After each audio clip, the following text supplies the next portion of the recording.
Good evening, I'm Forrest Sawyer, and this is Day One.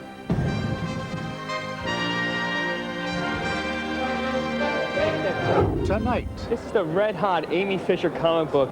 America's fascination with crime has come to this. Jeffrey Dahmer is a very marketable commodity, and to sell him is worth millions. Even the victims' families want a piece of the action.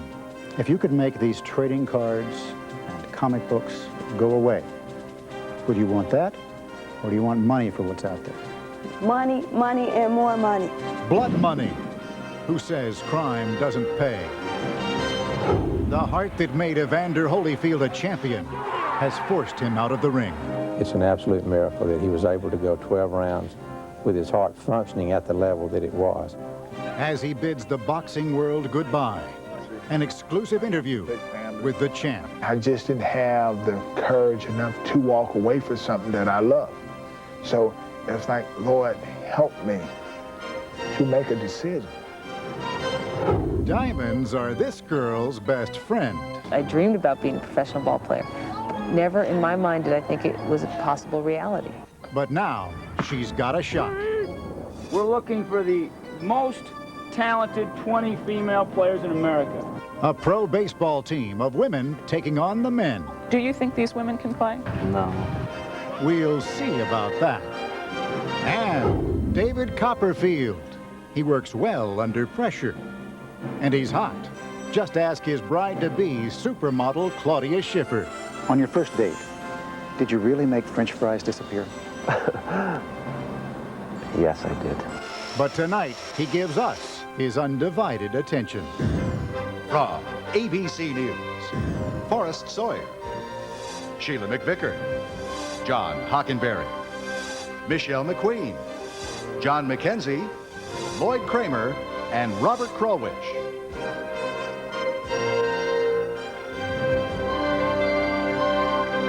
This is Day One. A man who has confessed to killing 17 women in New York, his name is Joel Rifkin, wrote a letter recently to his attorney. And it wasn't about guilt or innocence or even remorse. He wanted to make sure his lawyers sold his story quickly so no one else could cash in. The fact is, Americans are irresistibly drawn to stories about criminals, and programs like this one have followed those stories. That fascination means there's plenty of money to be made, since the magic of marketing has turned criminals into commodities. There are laws based on New York's Son of Sam law designed to prevent criminals from profiting from their crimes by selling their stories. But Son of Sam has been declared unconstitutional, so now everyone has joined the gold rush. The criminals, the agents, even the victims. Have things gotten out of hand? Decide for yourself. John Wayne Gacy tortured and murdered 33 young men and boys, sentenced to be executed May 10th. Jeffrey Dahmer, 17 murders, cannibalism, sentenced to 957 years in prison. Amy Fisher shot Mary Jo Buttafuoco in the head, sentenced to 5 to 15 years. What do these notorious criminals have in common? Comics, anybody need any help here? Well, comic books, for one thing. It's an excellent seller. It outsells Superman and Spider-Man by about 5 to 1. And it's very well written. How much is it? $12. These are boom times for some of the most vicious killers in history. Mass murderer merchandise is selling as fast as it's produced, right down to serial killer trading cards. How much is it, Jeffrey Dahmer? $3. Is this a complete life story, or? Yeah, pretty much. Okay. The more grotesque the deed, the greater the killer's appeal. Just ask Hart Fisher, creator of the Dahmer comic book. The French doesn't buy this. Mom and Dad buy this. Your sister gets this because she knows her brother really digs the Dahmer case. Everybody buys these books. Jeffrey, I hate you, motherfucker! I know! They had already warned me if I did hit them that they would arrest me. So I just stomped and yelled and screamed as loud as I could. For the families of Jeffrey Dahmer's victims, the murders are nightmares they wish would fade away. They never imagined those nightmares could spawn a new American industry. When I thought, okay, I can go back to work. I can start being productive again. Then on came a comic book, trading cards. This book exploits the memory of your loved ones. What kind of a pig goes and does this? My opinion on that book is that the guy that wrote this book, he's a secret. That's Jeffrey Dahmer. The only difference is that he wants to make a buck. People get off on this. You know, there's persons that want this kind of sick stuff and will pay big bucks to get it. Tom Jacobson, who represents some of the families of Dahmer's victims, says there is no way to take murderers out of the marketplace. The fact of the matter is Jeffrey Dahmer is a very marketable commodity, and to sell him is worth millions. Millions. America's fascination with villains is as old as the country itself, but it's never been big business like this before. Something has changed. You know, you're bigger than Freddie and Jason now, only you're a real person. Do you think I need a lawyer? You need an agent. I'm a agent. Notoriety and fame have become one in America. And maybe notoriety is even more popular because it's scary, and people like to be scared. Director John Waters' latest film is about a suburban mother who kills her way to stardom. We make these serial killers the stars of our own personal soap opera, and they become the same as movie stars in some people's mind, which is certainly something odd about the American sense of humor. It's very American. Yeah, but do you think in the minds of people there really isn't a difference between a serial killer and a movie star?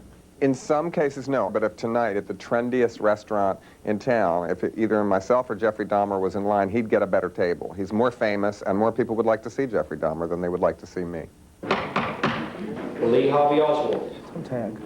Toe tag. To order for $8,000. $8,000.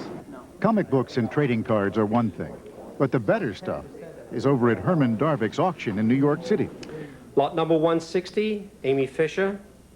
Enough said. This is real stuff, really touched by the real criminals. Like this receipt Amy Fisher signed when she turned over the clothing she wore to prison. Sold to number 48 for $550. Thank you.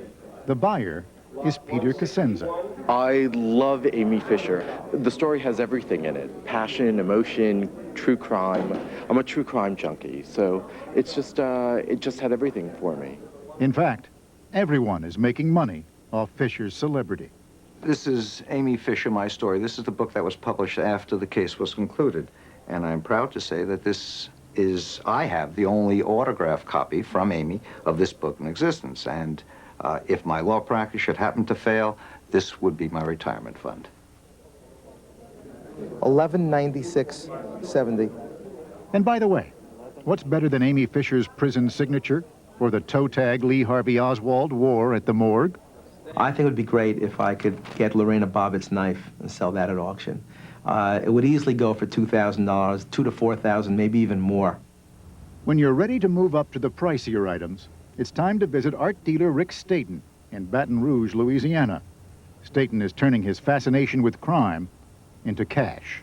The least, I guess, artistic of all of it would be the stuff that Charles Manson has drawn, but obviously that's the stuff that everybody wants. It's certainly not for everyone, though more and more every day I'm beginning to believe that maybe it is. I don't know. It's artistic or not, Staton's death row artists are able to find a market, so long as the signature is recognizable. I'm not a prison groupie. I'm not somebody that's interested in writing everybody on death row or everybody in prison in America, just the ones that are the big top 10, if you will, the ones that are more well-known, the ones that are more notorious. You may remember Jeffrey Dahmer's drawing of a zombie altar for his victims, introduced as evidence at his trial.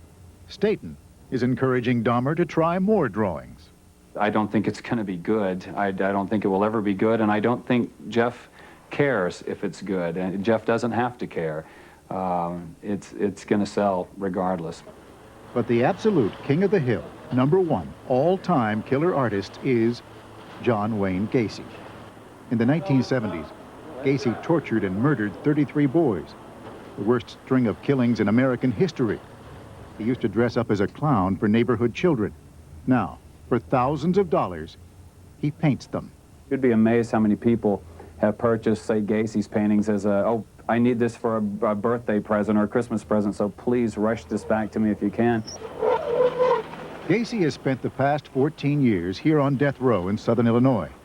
He's kept himself busy answering some of the 25,000 letters he's received, turning out his paintings, and planning gallery shows. And there's more. Thank you for calling the John Wayne Gacy interview line. The cost of For just $23.88, curious callers can dial in and hear Gacy himself.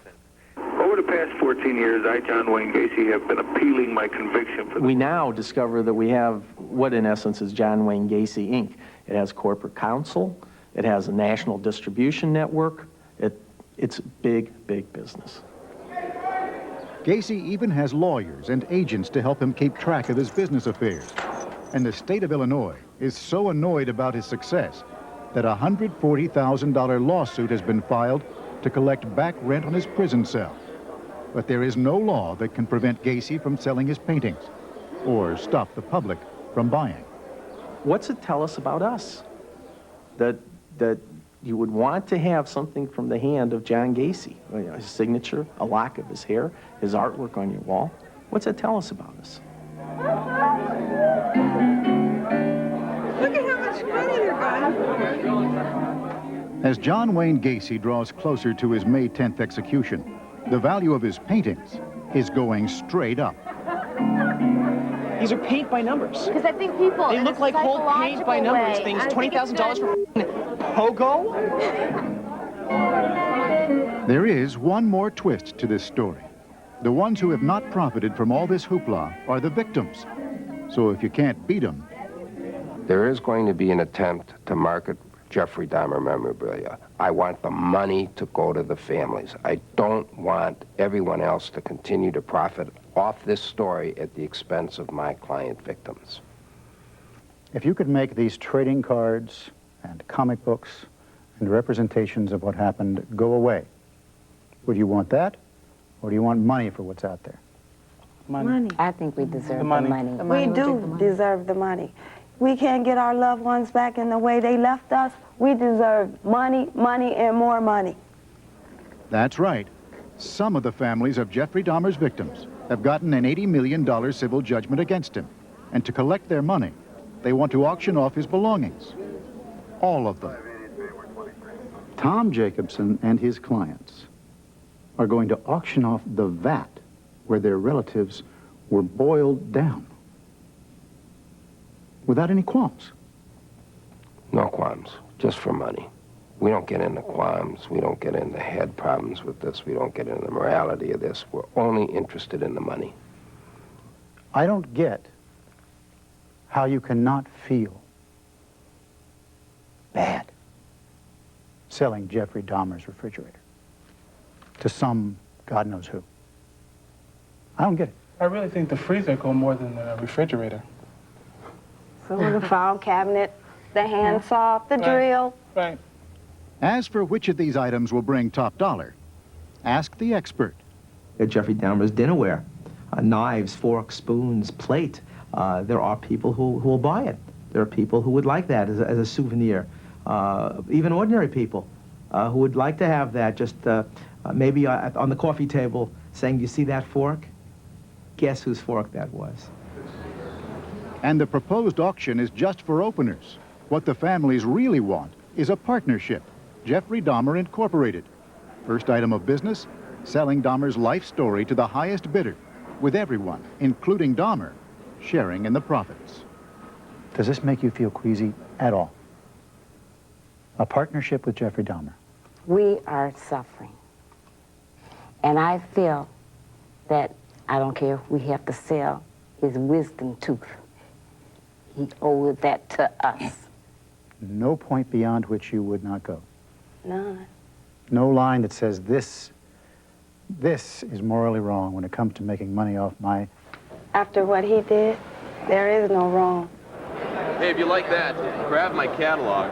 Which leaves the people the families have criticized in the past amazed. They are the victimizers now. They're victimizing themselves, they're exploiting the memories, they're doing exactly what they've been upset about. What they say has been inflicting so much pain, they're doing for a couple of bucks. They've sold out. It's the American way for us. Bucks, money, that's all that counts. And I want it to go to my victim families. That's what it's all about, money. You know, so make a reasonable offer, and I'll consider So it. far, Jeffrey Dahmer has not agreed to become business partners with his victims' relatives, but he is practicing his art. Dahmer told his mother he has decided to work in colored pencil because it's cleaner than paint. Still to come on day one. 10 days ago, he fought his last fight. If you had known about your heart problem... Tragedy, the search for... Neo-Nazis preach white power and practice racial violence. Now, an Oregon murder could put one of the leaders out of business for pulling the strings of hate. 19 hard and often dirty business. It takes stealth, patience, and sometimes justifiable deception to catch the endless variety of criminals in our society. What unites the four cases before us is the dedication of the often overworked and underpaid professionals who sometimes are able to bring the scales of justice to a balance. Our first report takes us to Russia, where Andrei Chikatilo